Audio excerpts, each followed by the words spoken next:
우리는 지난주 사무엘을 살펴봤습니다. 마지막 사사 사무엘. 그의 어린 시절의 모습이 예수님과 너무나 닮았습니다. 그리고 그의 어머니 한나가 마리아와 기도와 헌신과 찬양이 너무 닮은 걸 보았습니다. 또 이 사무엘은 하나님이 충성된 제사장으로, 그의 말이 하나도 떨어지지 않는 선지자로, 그리고 이스라엘을 순회하며 다스리는 사람으로 세웠다고 했습니다. 그러니까 결국은 이 사무엘의 사역이 예수님 많이 닮았는데, 그러나 가장 결정적인 사무엘의 중요한 사역은 바로 다윗에게 기름 붓는 것입니다. 그래서 그는 세례 요한처럼 자신이 아니라 메시아, 정말 메시아를 보여주는 다윗 왕에게 기름 부어 새로운 시대를 준비하고 펼쳐가는 것입니다. 자, 이제 성경에 특별히 사무엘서의 주인공은 더 이상 이제 사무엘이 아니고 이제는 다윗입니다. 여러분, 다윗이 중요한 것은 하나님께서 이 다윗을 통해서 아브라함에게 하신 약속을 다 이루셨습니다. 그리고 또 출애굽을 완성하셨습니다. 자, 먼저 우리가 출애굽의 완성, 출애굽의 목적 세 가지라고 그랬습니다. 혹시 기억하시는지 모르겠습니다만은, 자주 잊어버려서 고맙습니다만, 자, 첫째 출애굽은 지리적으로 애굽에서 출발해서 광야를 지나 약속의 땅에 들어가는 것입니다. 그런데 지금껏 여호수아 그리고 사사들을 많이 했지만 결정적으로 중요한 최후의 보루를 차지하지 못했습니다. 결국 예루살렘 그리고 시온 산성, 이거를 다윗이 정복합니다. 다윗이 정복하고 그곳에 왕궁을 세우고 그곳에 성전을 세우면서 출애굽이 완성됩니다. 첫 번째로. 두 번째는 우상의 나라, 애굽의 우상의 나라, 우상 섬기던 백성들을 하나님이 이끌어내어 훈련시키고, 그리고 예루살렘 성전에서 하나님만 예배하도록. 그러니까 다윗이 이방 나라 점령할 때 블레셋과 모압과 암몬과 꼭 성경에 보면요, 그들의 우상을 치우니라, 태우니라, 우상을 다 걷어내고 하나님만 섬기는 성전과 그리고 찬양의 예배로 확정합니다.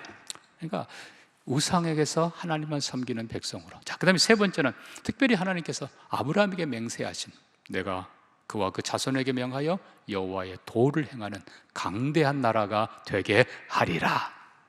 결국 하나님께서 다윗을 통해서 그 공의를 실천하게 하시고 그의 아들 솔로몬을 통해서 평화의 나라를 세우게 하십니다. 그래서 이 다윗은 정복한 나라도 보면요, 아브라함에게 말씀하셨던 저 위쪽에 유브라데 강까지, 그저 아래쪽에 애굽 하수 하나님께서 다 다스리게 하면서 다윗을 통해 아브라함의 약속이 이루어지게 하십니다. 자, 이 다윗은, 자, 마태복음 1장 1절에 아브라함과 다윗의 자손 누구? 예수 그리스도의 계보라. 결국 아브라함 그리고 궁극적으로 예수 그리스도인데 가운데 딱 한 사람 누가 들어있어요? 다윗이 들어있습니다. 다윗. 자, 이 다윗과 예수, 결국 이 다윗과 예수는 너무너무 닮은 사람이고 다윗의 역할이 결국 예수의 역할입니다. 자, 중요한 것은, 자, 다윗과 예수를 보면요, 많은 부분이 겹쳐집니다. 우선 베들레헴에 나신 분, 다윗도 당연히 예수님도 유대 땅 베들레헴이오니 베들레헴에서 목자가 나오리라. 그리고 다윗은 목동이었습니다. 양치는 목동. 예수님은 자신을 뭐라고 소개해요? 나는 선한 목자라. 목동, 목자 같은 거예요. 예. 그 다음에 다윗은 많은 고난을 당합니다. 사울을 피해서 여기저기 고난 당합니다. 근데 결국 예수님도 헤롯 왕을 피해서 애굽으로 피난 가고 돌아왔지만 헤롯의 아들 아켈라오가 두려워 또 저 갈릴리 나사렛이라는 곳으로 또 피난을 갔습니다. 그럼에도 불구하고 다윗은 피난 중이지만 성경은 기록합니다. 여호와께서 그와 함께 하시니라. 하나님이 함께 하신다. 이 단어가 임마누엘, 바로 예수 그리스도의 이름입니다. 처녀가 잉태의 아들을 낳으리니 그 이름을 임마누엘이라 하리라. 자, 다윗이 30세에 왕이 됩니다. 예수님이 30세에 요단강에서 세례를 받으십니다. 이 세례받는 장면은 그냥 단순한 종교적 행위를 넘어섭니다. 다윗이 그의 아들 솔로몬을 왕으로 세울 때 똑같은 같은 용어를 씁니다. 이는 내 사랑하는 아들이요 내 기뻐하는 자라. 결국은 이 예수님의 세례받는 장면을 모든 학자들은 코로네이션, 왕의 대관식이라 부릅니다. 자, 30살에 거기다가 이제 다윗도 2번 왕으로 등극합니다. 먼저는 유다의 왕으로, 사울이 죽고 유다의 왕으로 등극합니다. 그 다음에 이제 사울의 아들들 그 세력들이 다 없어진 후에 온 이스라엘 왕으로 등극합니다. 그리고 더 나아가서 블레셋을 점령하고 모압, 암몬, 에돔 저 위에 이스라엘보다 훨씬 큰 아람까지 점령하면서 대왕으로 섭니다. 예수 그리스도 마찬가지입니다. 아까 말씀드린 대로 요단강에 세례받으면서 왕으로 선포되시고 이 땅에서 사역하시고 그리고 마지막 죽으시고 부활하시면서 주님 선언합니다. 하늘과 땅의 모든 권세를 내게 주셨으니 이제는 하늘과 땅을 통치하는 영원한 왕으로 서십니다. 그래서 다윗과 예수 그리스도는 많은 부분들이, 이거 외에도 많은 부분들이 이렇게 겹쳐집니다. 근데 이제 결정적으로 중요한 2가지가 있습니다. 오늘 본문이 가르쳐 줍니다. 사무엘하 7장으로 돌아갑니다. 2가지가 강조됩니다. 하나님께서는 다윗에게 네 몸에서 날 자가 대대로 왕 위에 있으리라. 물론 1차적으로는 솔로몬을 두고 하는 말입니다만, 그러나 궁극적으로 메시아를 향한 얘기입니다. 자, 그럼 다윗과 예수 그리스도는 다윗의 혈통적 후손, 다윗의 그냥 왕위는 2번째고 혈통적 후손. 그래서 우리가 복음서 보면 메시아를 부르는 호칭 중에 하나가 다윗의 자손이에요. 다윗의 자손이에요. 그러니까 다윗의 모든 약속, 축복 그걸 그대로 이어받은 궁극적인 왕이 바로 예수 그리스도입니다. 자, 2번째는 그냥 혈통 정도가 아니고 오늘 12절부터 계속 나옵니다만 핵심적인 건 16절입니다. 내 집과 내 나라가 내 앞에서 영원히 보존되고 내 왕위가 영원히 견고하리라. 물론 하나님께서는 다윗에게 약속하시고 그의 아들 솔로몬이 또 그의 아들 르호보암이 때로는 범죄하고 때로는 그냥 7살짜리가 8살짜리가 왕위에 등극하지만 그래도 지키십니다. 심지어 바벨론의 포로 갔다가 돌아올 때도 다윗의 우선 스룹바벨이 인도해 갑니다. 궁극적으로 예수 그리스도를 가리키는 것인데, 여러분 이 영원하다 하는 거 2가지입니다. 하나는 내 나라가 영원하리라, 2번째는 내 왕위가 영원하리라. 이 말씀을 누가복음 1장은 이렇게 예언합니다. 아들을 낳으리니 이름을 예수로 하라. 그가 큰 자가 되고 지극히 높으신 이 아들이라 일컬어질 것이고 주 하나님께서 그 조상 다윗의 왕위를 그에게 주시리니 영원히 야곱의 집을 왕으로 다스릴 것이며 그 나라가 무궁하리라. 그리고 예수 그리스도가 다윗의 왕위에 앉을 분으로 선포합니다. 이거는 이사야 9장 6절 7절 말씀을 그대로 또 인용한 것입니다. 이사야 9장 6절 우리가 잘 아는 말씀입니다. 한 아들을 주셨고 한 아기가 낳았는데 그 이름은 기묘자라 모사라 전능한 하나님이라 영전한 아버지라 평강의 왕이라 할 것이고 그 정사와 평강이 무궁하며 다윗의 왕자와 그의 나라에 군림하여 그 나라를 굳게 세우고 지금 이후로 영원히 정의와 공의로 그것을 보존하실 것이라. 장차올 메시아가 다윗의 왕국을 영원토록 보존하실 것이다. 자, 그래서 결국 다윗과 예수 그리스도 혈통적으로 정확하게 다윗의 후손, 그리고 언약에 있어서 아브라함에게 하셨던 언약을 다윗이 성취했고 이제 다윗에게 하신 그 나라 그 왕권을 하나님께서는 예수 그리스도 안에서 그대로 이루어 가십니다. 자, 근데 이제 우리가 좀 생각해 봐야 될 부분이 있습니다. 왜 아브라함과 예수 그리스도 사이에 딱 한 사람 다윗, 도대체 다윗이 어떤 사람인가? 왜 하나님은 이 다윗에게 그렇게 엄청난 복을 주셨을까? 여러분, 이 부분이 실은 우리 신앙의 본질입니다. 그 열쇠는 바로 다윗의 이름에 있습니다. 자, 우리가 다윗의 아들 솔로몬의 이름은 압니다. 솔로몬의 이름의 가장 중요한 이 어근은 뭘까요? 샬롬입니다. 샬롬이 뭐예요? 평화죠. 그러니까 솔로몬은 평화의 왕입니다. 자, 근데 다윗의 이름 뜻이 무엇일까요? 자, 다윗의 이름 뜻은요, 그 안에 있는 도드, DOD가 핵심인데 요 이름 뜻은 사랑, 애정, 친밀. 자, 다윗의 이름 뜻이 뭐라고요? 사랑, 애정, 친밀. 여러분, 이게 열쇠입니다. 자, 다윗은 나의 힘이신 여호와여, 내가 주를 사랑하나이다. 사무엘은 하나님을 섬겼지만 사무엘에게 붙은 용어는 충성된이라고 되어 있어요. 여러분, 충성은 누가 하는 거예요? 신하가, 백성이 혹은 종이 하는 겁니다. 근데 다윗은 충성을 넘어서 하나님을 사랑했다고 고백합니다. 결국 여기도 나옵니다만 하나님이 말씀합니다. 나는 네 아버지가 되고 그는 내 아들이 되리라. 모세도 충성, 히브리서 3장 보면 종으로 충성, 사무엘도 충성. 그런데 다윗에게는 충성이란 단어를 넘어서 하나님을 사랑하니라. 그러니까 다윗은 하나님을 사랑한 사람, 하나님이 사랑한 사람.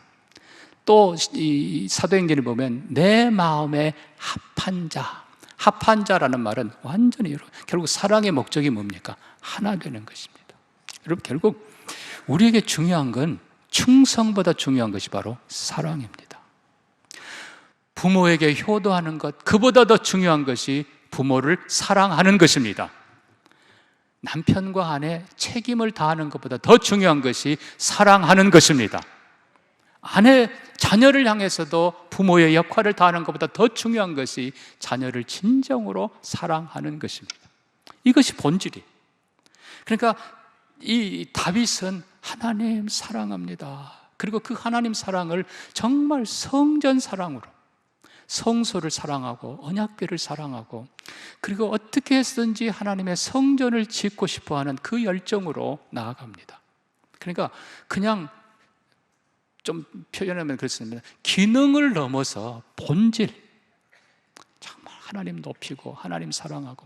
그러니까 다윗은 하나님을 사랑했고 하나님을 높이기를 원했고 그의 언약궤를 사모했고, 사울은 거들떠도 보지 않았습니다만 그 언약궤를 예루살렘으로 모셔오면서 다 앞에서 그냥 힘을 다해 춤을 추면서 하나님의 사랑을 표현합니다.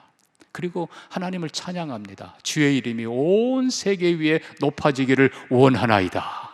여러분, 다윗의 이 신앙의 본질은 사랑이에요. 이게 바로 메시아의 본질이에요. 이게 메시아의 DNA예요. 예수 그리스도는 사랑의 왕이십니다. 자, 중요한 것은 다윗이 하나님을 사랑했고 성전을 사랑했고 다윗이 말씀을 그렇게 사랑하고 사모했기 때문에 하나님께서는 다윗에게 감동을 주시고 수많은 시를 쓰게 하시고 노래하게 하시고 백성 앞에 가르치게 하시고, 그러니까 자, 뿐만 아니라 다윗은 여호와 하나님을 왕이신 나의 하나님 내가 주를 높입니다. 하나님이 왕이라고 고백하고, 그리고 백성을 사랑했습니다. 다윗이 죄를 지어 하나님이 백성들을 전염병으로 찢었을 때 다윗이 하나님 앞에 무릎 꿇습니다. 하나님, 죄 지은 자는 나인데 왜 죄 없는 백성을 치십니까? 여러분, 결국 이 하나님을 사랑하고 성전을 사랑하고 성전을 짓고자 하는 이 다윗에게 하나님은 제사장의 직분도 주십니다. 말씀을 사모하고 하나님 말씀을 그냥 어떻게 쓰든지 묵상하고, 그 다윗에게 하나님은 선지자의 직책도 주십니다. 하나님을 왕으로 높이고 백성을 귀히 여기던 이 다윗을 하나님은 왕의 왕으로 세우십니다.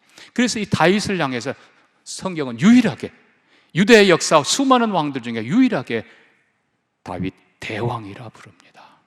여러분, 우리 자신을 좀 돌아보기를 원합니다. 물론 사무엘 충성했다고 그랬어요. 그러나 여러분, 충성을 뛰어넘는 것이 사랑입니다. 결국은 우리의 예배도 마찬가지입니다. 우리의 예배가 하나님을 향해 물론 예배해야 되지만 그 안에 하나님을 향한 사랑의 고백이 있기를 원합니다. 하나님이 그것을 원하세요. 우리 찬양도 마찬가지예요. 기능적으로 잘하는 찬양, 물론 그것도 중요하지만 그 안에 하나님을 사랑하고 하나님을 높이는 본질이 들어있기를 바랍니다. 하나님이 그것을 원하세요. 만약에 사랑 빠지면 뭐라고요? 고린도전서 13장에 뭐라고 그랬어요? 울리는 꽹과리라고 그랬어요. 하나님이 영이세요. 우리 마음을 아세요.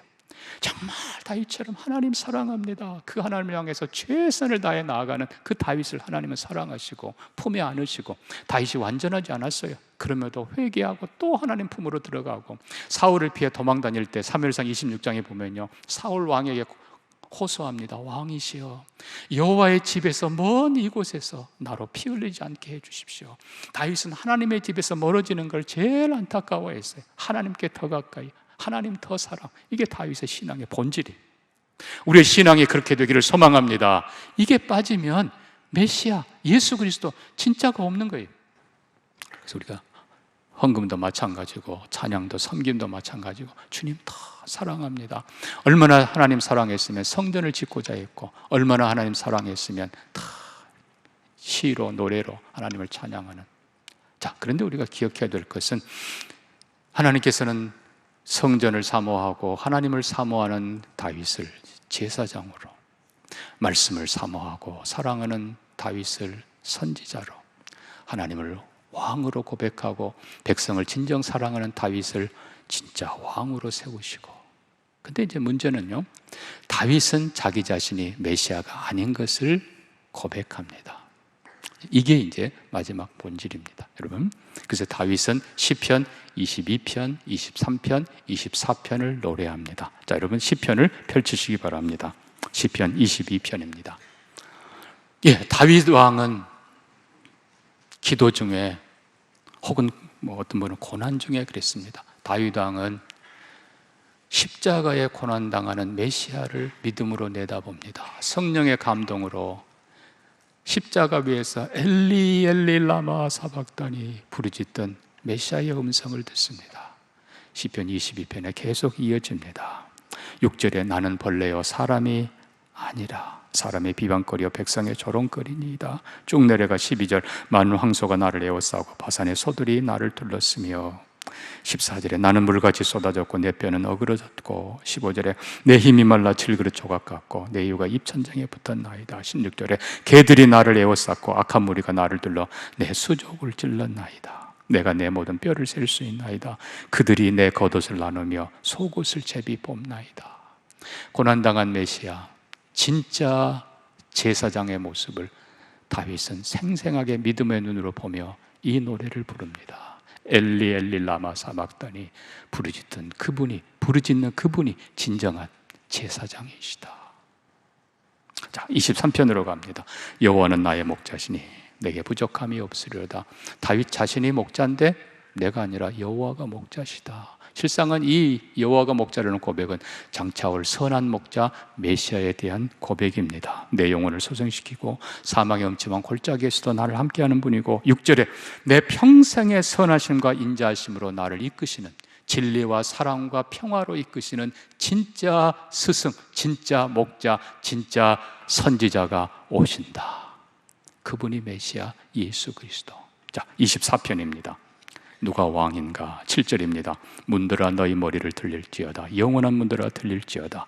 영광의 왕이 들어가시리로다. 영광의 왕이 누구냐? 강하고 능한 여호와시요 전쟁에 능한 여호와시라. 여러분, 이미 하나님은 하늘에 계십니다. 여기에 영광의 문, 하늘의 문을 열고 들어가는, 영광 중에 들어가는 분은 고난을 승리하시고 십자가를 이기시고 올라가신, 모든 천군 천사에게 영광 받으시는, 모든 피조물이 경배해야 될 예수 그리스도이십니다. 다윗은 그분이, 장차 올 그분이, 엘리 엘리 부르짖는 그분이 진짜 제사장이시다. 우리를 평화의 길로 이끄는 진짜 선지자, 진짜 목자가 오신다. 승리하고 영광에 들어가는 메시아가 오신다. 노래하는 것입니다. 오래전에 영국 런던의 한 외곽에 허름한 농가가 하나 있었습니다. 어느 가을날 갑자기 폭우가 쏟아지고, 하필이면 그때 어떤 한 일행이 그 근처를 지나가다가 폭우가 쏟아지니까 그 중에 한 사람이 이 농가로 막 달려와서 문을 두드리고 부탁을 합니다. 혹시 우산 있으면 좀 빌려주세요. 이제 농부가 이렇게 보니까 우산이 3개가 있었대요. 근데 물론 셋 다 빌려줄 수도 있는데, 좋은 거 줄 수도 있는데, 제일 허름한 거, 찢어지기 직전, 망가지기 직전, 그걸 내줬대요. 어쨌든 그 분이 받아들고 고맙습니다 막 달려가더니 어떤 귀부인을 이렇게 씌워주고 지나가더랍니다. 그런가 했지요. 며칠 후에 어떤 분이 와서 그 헤어진 찢겨지기 직전에 우산을 돌려주면서 조그만 박스도 하나 줍니다. 예쁘게 포장한 박스예요. 박스를 열어봤더니 하여튼 선물이 하나 있는데, 하여튼 그건 뭔지는 모르겠어요. 하여튼 선물이 하나 있고 거기에 자그마한 손편지가 하나 있더랍니다. 거기에 이렇게 쓰여 있습니다. 우산 잘 썼습니다. 감사합니다. 선물과 함께 보냅니다. 돌려보냅니다. 이렇게 하고 맨 뒤에 그분의 이름이 쓰여 있습니다. 퀸 엘리자베스. 그 이름을 보고 농부가 너무나 부끄러워서 내가 여왕을 못 알아보고 좋은 곳도 아니고 다도 아니고 제일 헤어진 곳으로 가장 안 좋은 곳에 한 것이 너무너무 부끄러워서 자기 아이들에게 그렇게 얘기했다는 거예요. 내가 너무나 부끄럽다. 사랑하는 성도 여러분, 이것이 우리의 지금 신앙의 모습이 아닌지 좀 돌아보기를 원합니다. 성탄절의 주인공은 다윗이 아니라 예수 그리스도이십니다. 여러분, 다윗의 고백을 여러분 잘 보셔야 돼요. 다윗은 성전을, 하나님을 사랑했고 성전을 건축하려 했고 성전을 그의 아들 솔로몬이 지었지만 예수 그리스도는 성전의 자체이십니다. 다윗의 왕국은 유대인들 중심이고 이스라엘 중심이고 그리고 유한한 왕국이지만 예수 그리스도의 나라는 모든 나라 민족 온 세상을 다스리는 왕이시고 영원한 왕이십니다. 다윗의 고난은 사울을 피해 다니는 그런 고난이었지만 메시아 예수 그리스도의 고난은 십자가를 지신 고난이었습니다. 다윗의 승리는 블레셋과 나라들을 이긴 거였지만 예수 그리스도의 승리는 사망과 사탄과 흑암의 권세를 이긴 영원하고 완전한 승리였습니다. 예수 그리스도, 그분은 다윗 대왕보다 훨씬 크신 분이십니다. 예수 그리스도는 영국의 여왕보다 훨씬 더 크신 분이십니다. 사랑하는 성도 여러분, 성탄의 주인공이 바로 그분이시다. 예수님이시다. 예수님을 바로 고백하고 최선의 것으로 섬기는, 정말 찌끄러기 가지고 다 낡아빠진 우산 가지고 섬기는 그런 사람들이 아니라 최고의 것으로 믿음과 사랑을 고백하며 섬기는 자랑스러운 우리 모두가 되기를 소망합니다. 소망합니다.